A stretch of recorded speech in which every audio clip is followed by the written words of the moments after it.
Yo guys, welcome back to another video. In today's video we'll be talking about Tropical Storm Elsa and the impacts that it could have to Florida. And if you like detail of the breakdown, so get to like, comment, subscribe, share, and don't forget to put post notification bell on, and don't forget to share this video. Please share this video like crazy, because I want to get to 100 subscribers by the end of this month to August. That was my goal. Like I said in May and June, that was my goal. So anyway, talking about Tropical Storm Elsa. So this is Tropical Storm Elsa. As of 2 PM Eastern Daylight Time, Tuesday, June the 6th, 2021. 526. Maximum sustained winds is 16 knots, which is 70 miles an hour. Minimum central pressure is 1000. Located at 25.4 degrees north and 83.0 degrees west. Movement north at 8 knots, which is 9 miles an hour, which is moving slow.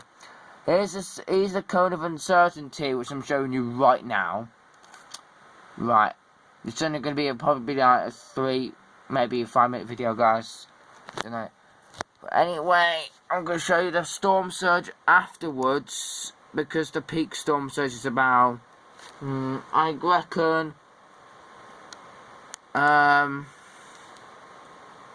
20 something. So it's not going to be 20 feet. So they could have that later on in the season. So this is just first. Well, as you can see, it says 70 miles an hour, with north at 99 miles an hour. 2 PM Eastern Daylight Time, advisory 26.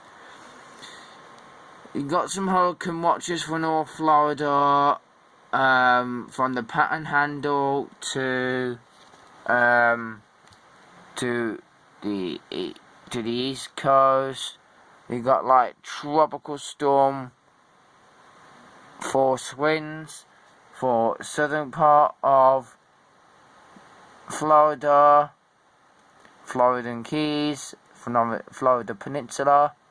So I'll show you on the GFS model. This is for the 6th. No, for the 4th. And obviously it's not the 4th now, is it? So, see, what I need to do is satellite imagery. My mouse is playing up for some odd reason. Obviously, this is what Tropical Storm Elsa did look like early on back in its life. But to be honest, there is strong wind shear in the Gulf of Mexico, to be honest with you. Not as strong as it was before, like, you know, like back in like early May, like early June, like where all the wind shear was like completely high. Why this is loading, by the way, I'll show you where it is right now. So obviously, if I press back, obviously this was wet from the other day.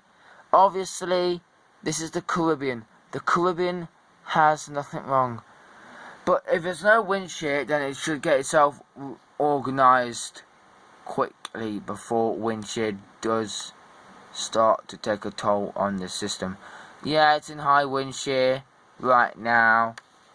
The wind shear doesn't really look that good for the storm. Don't know how it's intensifying though, to be honest with you.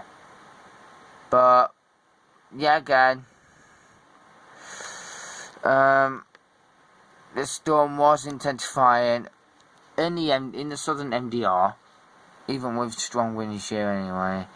The whole of the Caribbean has got red again, so the only really favourable spot is for it to form again is like north of that shear, and another system to form here. But we're meant to be having a couple of systems forming down here, which is favourable, but it's just this red mark. If anything goes over that red mark, boom, it's gonna die. Anyway, we're not talking about the wind shear. We want to focus on the main part of the storm, which The central circulation, it does look like it's getting a bit better organised, to be honest. High res. So, high res is really good. It's not really blowing that much cloud tops up, to be honest with you.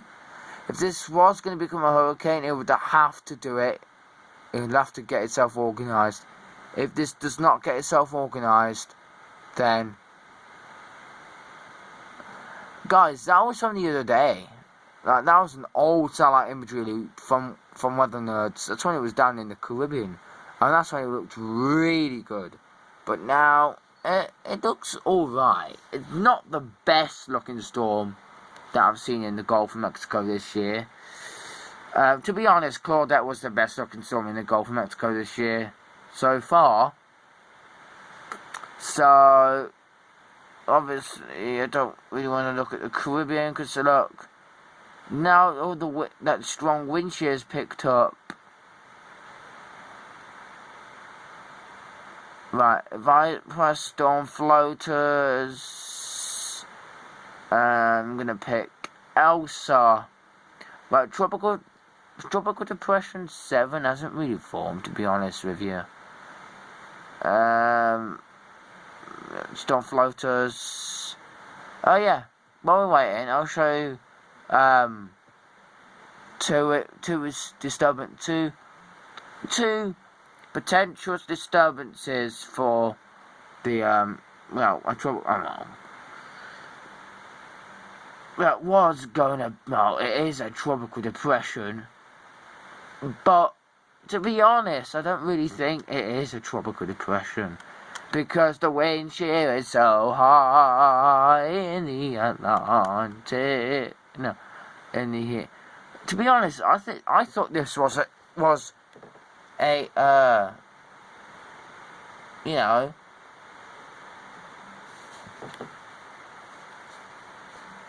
was a tropical storm, maybe a weak tropical storm, but I think they're going to upgrade this in post-season analysis, to be honest with you, and if they do, I think they're possibly going to give it the last name, even though it formed in July.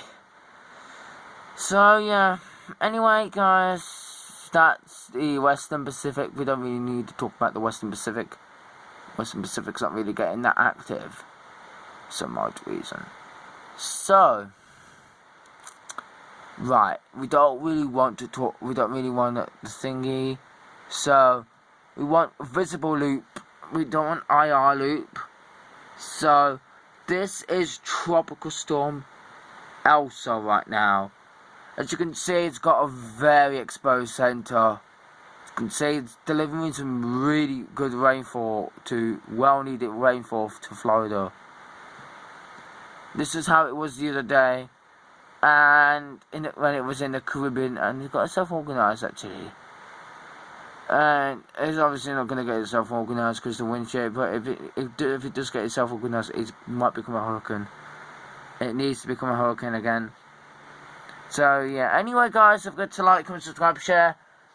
That's the models. I should quickly show you the models before we go.